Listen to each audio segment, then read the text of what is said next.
Hello. I've been reading selected stories of Andre, I will never know how to pronounce his last name, Dubus, I believe. And I just read the story Cadence.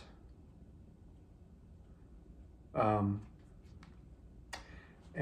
Cadence is about boot camp. And it's about how hard boot camp is and how much of a rude awakening it is. And the characters are Hugh. I should say Paul is the main character of this story, I would say. Paul Gunny, I believe, is his full name. Hugh, which is the friend that he makes at boot camp. You have Lieutenant Swenson, and then Sergeant Hathaway. So Paul, he, I believe, has diabetes, but he wants to keep it a secret so that he doesn't get sent home, because he has a desire to please his father, to make his father proud. It tells a story within this story of Paul working construction. His father got him the job, and on his first day he overheated and he had to sit in the shade and sort of take a break from his work. And I think he heard his name from around the corner being shouted out, and he turned the corner to see his father working with the manager of the construction company. And he asks Paul, "What's going on?" And he said, "I'm worn out." And his father says, "All you need is a hat. So we'll go get you a hat," because he hadn't been wearing a hat and he was in the blazing sun. So they go and get him a hat and they go get lunch. And there's a, I don't know what word you'd use to describe it, but there's a key detail that Paul confides to the audience, or I guess the narrator, the omniscient narrator, goes into Paul's mind to receive this detail, in that Paul, there's a moment when he sees his father that he thinks, "Oh, my father's here to, take me home," when in fact his father's only there to, get him what he needs so that he can keep working. And that says a lot about the character of Paul and his, what would you call it, strength that you see later tapped into in the story. So the story opens with Paul, actually a number of characters, but Paul, Hugh, his friend, and then another character by the name of Waylon are the main characters that the story revolves around, as well as the lieutenant and sergeant. But anyway, they're on a march late at night, and they're climbing hills, and they're exhausted from a long day of drill, and here's another drill that they have to do. And when they hear that they have to do this, a groan goes through the troop, and it seems as though everyone's spirits sort of sink. It's like, oh shit. And Paul thinks, this is gonna do me in. I'm like, I can't do it. And I have to get back to what I was saying earlier, but anyway, I'll just tell the story of this drill, the late night drill. And so Paul, since he has diabetes, he has a low blood sugar, and he ends up falling behind the troop as they go marching over the hills, and nearly passes out, but doesn't quite pass out. And the sergeant comes to, see what's going on, help him, but he doesn't allow him to go back to the barracks. He demands that he finish the drill. And Paul is in despair. He doesn't know how he's going to do it. Now this same Sergeant Hathaway, when Paul arrived at boot camp, the sergeant pulled him into his office, punched him in the chest, and started interrogating him about where he was from in that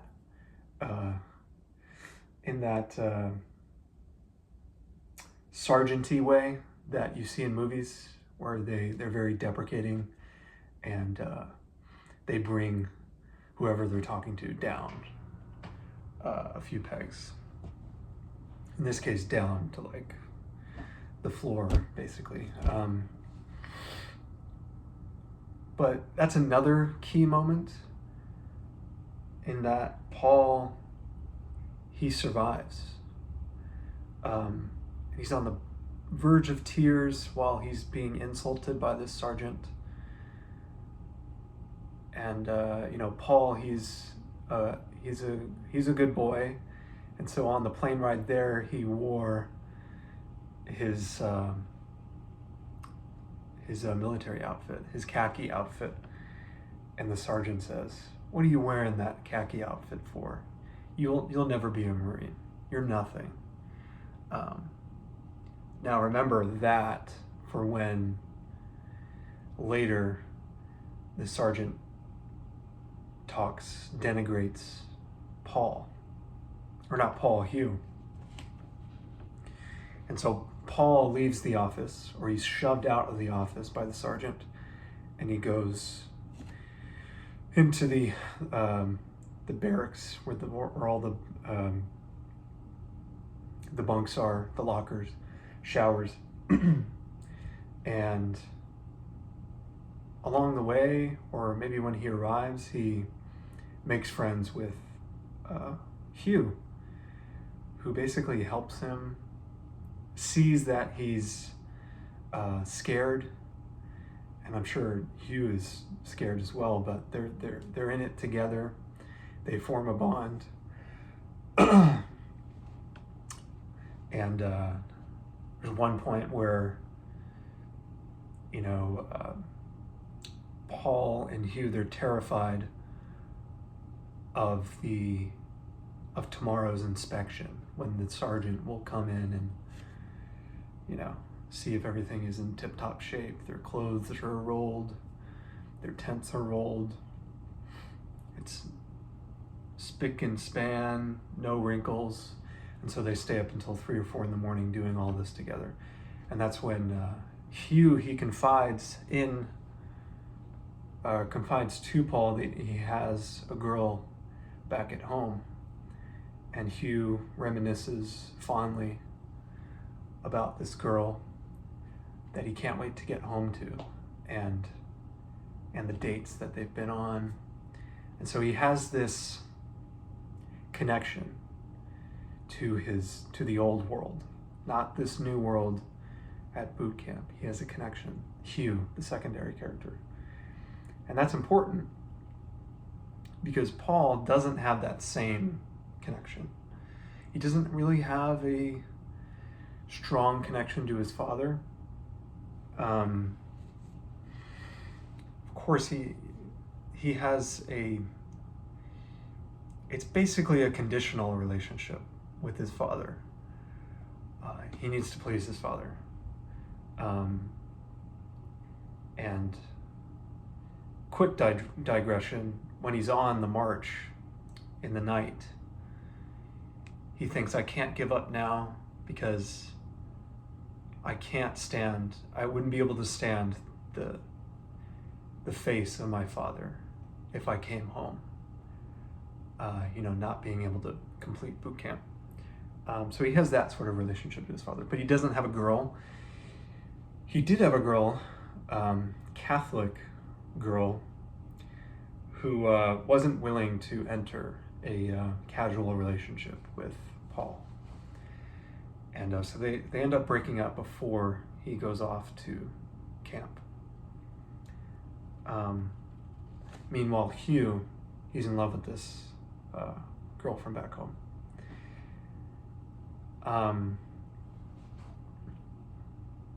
Okay, where do I go from there? Oh yeah, so Paul and Hugh, their relationship, you can see it. You can see the seeds of what will become at the end their separation. Spoiler alert. Okay. Bittersweet separation. It's not so much they fight or anything, but I mean, I'll get to that. There's one point in the story where they're practicing hand-to-hand combat with, I forget what they're called, but they're like sticks with foam on the end, and they're wearing helmets. They're out on an athletic field, and it's Hugh and Paul going at it together. And Paul is like committed. He's going to win this fight. Paul, that is. And Hugh is like, he's not as committed, and Paul ends up winning, knocking Hugh out, or knocking him to the ground at least. And the fight concludes, or the practice fight concludes, and Hugh says to Paul, "Man, you take this seriously." And you get an inkling of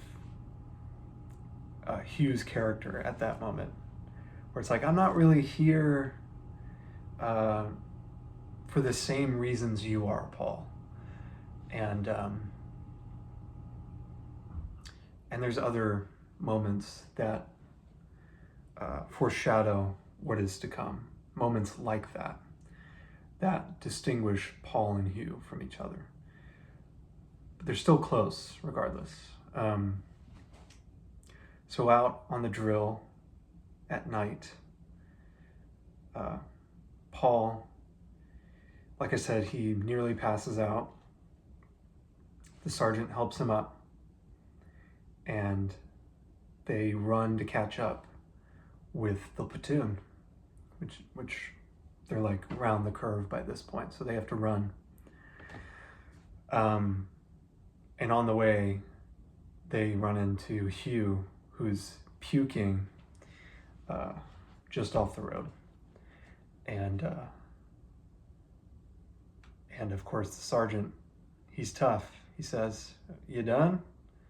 Here's some water. Okay, let's get back at it."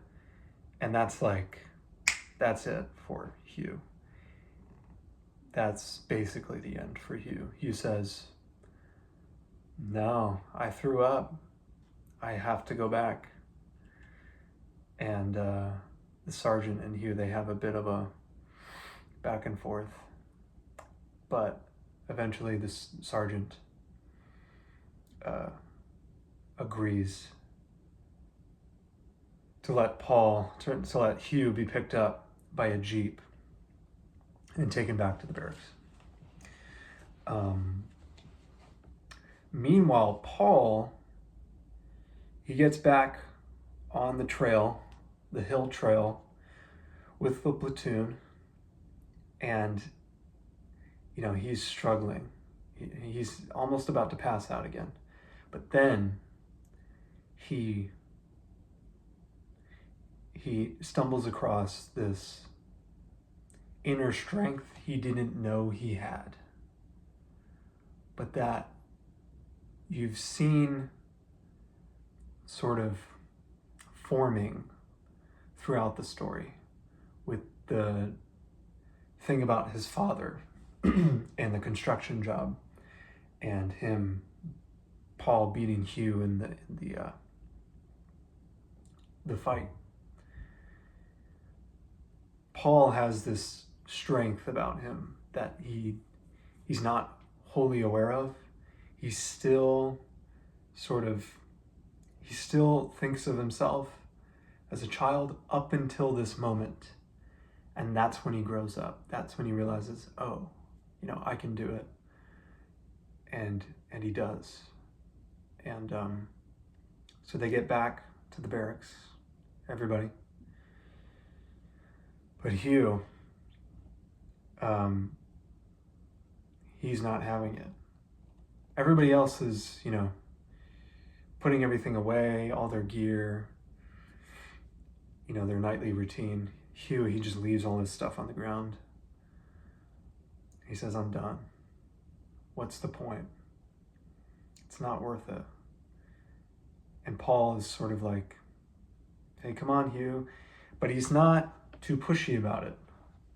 That's another interesting character trait about Paul, is that he doesn't try to convince Hugh that his way, Paul's way, is the right way to go about his life. He understands Hugh is a different person than he is. And so they all go to sleep. And in the morning, Hugh is the only one not to get out of his bunk, or he gets up very slowly. Everybody else is at attention, and Hugh is still in the barracks, sitting on his bunk. And the sergeant is like, where's Hugh? And I think it's Paul who answers. I can't remember. But he says he's coming. And the sergeant is like, gets sarcastic. Oh, he's coming, right? Okay, well, this isn't a platoon unless everyone is here, unless everyone is present. So there isn't a platoon here. The platoon is still in the barracks without Hugh. And at that moment, Hugh comes out slowly, reluctantly. And he basically tells off the sergeant. He says, I'm going home. I'm going to eat some food. I'm going to go to the chaplain, and I'm going to go home. And the sergeant is mad, but he can't necessarily do anything about it. It's Hugh's own choice. And at the very end, Paul, in remaining obedient to the authority that is the sergeant and the institution at large, in remaining obedient, there is a comforting, warm kind of certainty about his life. And of course, in addition to that, there's this newfound strength that he didn't know he had, and now he does. And he's a new person. He's reborn. And so there's this transformation of two characters pretty much at the same moment, and they go completely different ways. When at the beginning they were tight like that, and Paul doesn't say anything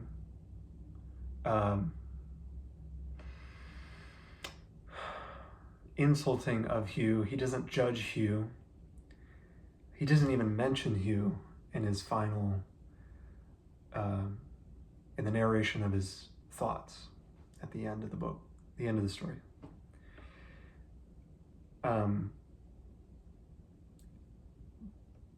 They just go their separate ways naturally. Life just worked out that way. Now there is a hint of a sentiment that's not explicit explicitly said in the story, but that you can sniff out a little bit, in that the narrator, there's a condescension towards Hugh a little bit, in that Hugh should have stepped up and done what Paul did, you know. I mean, it's funny that they're marching over hills, you know. We speak allegorically when we're at a pivotal moment in our life that requires an expenditure of effort. You know, I just have to get over that hump. I just have to get over that hill and I'll be there. And that's what Paul does. And that's what Hugh fails to do. And so there is a little bit of condescension towards Hugh at the end, but it's unspoken, it's unwritten. So I really love this story because it's told so naturally. It evolves so naturally. Some of these stories in this book are bangers, and this was one of them, Cadence. Some of them are a little forced, but this one was, it was great, and I highly recommend it. I say that about everything. I will say that about everything I talk about on this channel, as far as literature. If I'm making a video about it, I'm recommending it as well. So, yeah, thank you for watching, listening to my wandering rambles, and talk to you later. Bye.